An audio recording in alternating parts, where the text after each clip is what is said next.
Dear students, hope so you all are fine. We are discussing the chapter number 1. 6 question हमने इसके कर लिए थे. आज हम करेंगे इसका question number 7. So question number 7 है कि atomic mass and relative atomic mass differ from each other how. Atomic mass और जो रिलेटिव एटॉमिक मास है वो एक दूसरे से कैसे डिफरेंट है, ये आपने बताना है. सो इसका आंसर आप देखेंगे पेज नंबर 10 पे. रिलेटिव एटॉमिक मास की आपने डेफिनेशन लिखनी है जो पेज नंबर 10 पे दी हुई है. साथ ही पूछा हुआ है कि एटॉमिक मास क्या है. तो आपको पता है कि रिलेटिव एटॉमिक मास जो होता है वो कार्बन से कंपैरिजन करके निकाला जाता है, बल्कि एटॉमिक मास जो है वो आप इसकी डेफिनेशन देखेंगे page number 18 sorry page number 8 पे. आप देखेंगे कि एटॉमिक मास क्या है. एटॉमिक मास होता है जो एक एटम के न्यूक्लियस के अंदर total number of proton and neutrons हैं, उनका सम जो है it is known as atomic mass, और इसको हम प्रेजेंट करते हैं ए के साथ. तो आपने ये दो डेफिनेशन इस क्वेश्चन नंबर 7 में लिखनी है. Then question number 9, what is relationship of mole to Avogadro's number. Avogadro number और मोल का आपस में क्या रिलेशन है.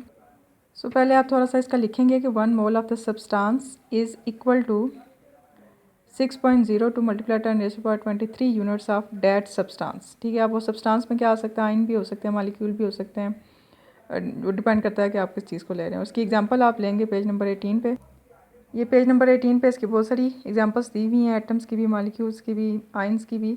सो इनमें से कोई सी एक एग्जांपल आप उसमें ऐड कर सकते हैं. नेक्स्ट क्वेश्चन है हमारे पास क्वेश्चन नंबर 18 मैंने 8 मिस किया था, उसको आप देख लें. If the molecular formula of the ethane is C2H6 then what is its empirical formula.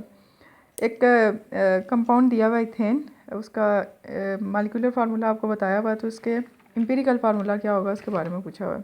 सो आपको पता है जो एम्पिरिकल फार्मूला होता है वो क्या होता है, सिंपलेस्ट होल नंबर रेशो. तो ये आपका इसका आंसर लिखेंगे क्वेश्चन नंबर 8 का कि मालिकुलर फार्मूला इथेन का है C2H6. तो इन दोनों में से जो कॉमन चीज़ है, यानी कि इसको हमने सिंपलेस्ट फॉर्म में लेके आना है. तो सिंपली मैं आपको बता रही हूँ कि इन दोनों में जो 2 है हम उसको कॉमन ले लेते हैं. हमारे पास बाकी क्या बचेगा, कार्बन 1 बच जाएगा, और जो हाइड्रोजन है आप 2 का टेबल इसमें देखें तो 2 3 आर 6. ठीक है, तो ओवरऑल जो इसका एम्पिरिकल फार्मूला बन रहा है किसका, इथेन का, वो क्या है हमारे पास एम्पिरिकल फार्मूला इथेन का CH3. ठीक है, तो मालिकुलर फार्मूले से एम्पिरिकल फार्मूला कैसे निकालते हैं ये स्टेप मैंने आपको सेंटर में बताया है. ठीक है, जैसे आप मैथ में फैक्टराइजेशन के क्वेश्चन करते हैं जस्ट लाइक. नेक्स्ट क्वेश्चन है question number 10, how many atoms are there in 1 mole of the elements and how many molecules in 0.5 moles of the compound. तो आपसे पूछा हुआ है कि 1 मोल के अंदर जो है वो कितने एटम्स हैं और 1.5 मोल के अंदर कितने मालिक्यूल्स हैं. सो क्वेश्चन नंबर 10 का सोल्यूशन है कि 1 मोल ऑफ सब्सटेंस, ठीक है, contains exactly the Avogadro's number. ठीक है, एवोगैड्रोस नंबर्स के अंदर Avogadro's numbers of particles, Avogadro's number कितने होते हैं 6.02 मल्टीप्लाई 10⁻23. तो ये उसका हो गया. दूसरा जो पार्ट उसने पूछा था वो ये पूछा था कि 0.5 मोल के अंदर कंपाउंड के अंदर कितने मालिक्यूल्स हैं. तो याद रखिए 0.5 से है वो 1 मोल का हाफ है, whereas the 0.5 mole of compounds contain. अब आप क्या करेंगे, जो एवोगैड्रोस नंबर था क्या था 6.02 मल्टीप्लाई 10⁻23, उसको भी हाफ़ कर देंगे, यानी 2 से डिवाइड कर देंगे, तो उतने मालिक्यूल उसके पास होंगे. तो ओवरऑल आपने ये सारा जो है इसका आंसर लिखना है.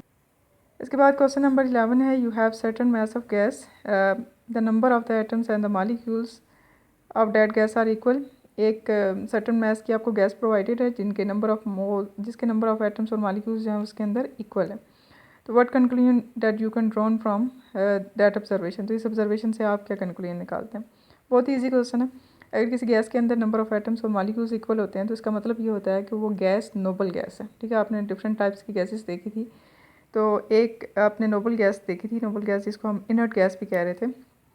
सो इस पर आप देखेंगे यहाँ से आपने इसका आंसर करना है. इफ़ यहाँ से आपने दा को ख़त्म कर देना है, इसमें आपने क्या लगाना है, द नंबर ऑफ एटम्स. यहाँ से लेकर आपने यहाँ तक इक्वल तक करना है. देन वर्ड को काट के यहाँ पे लिखना है the only conclusion. The only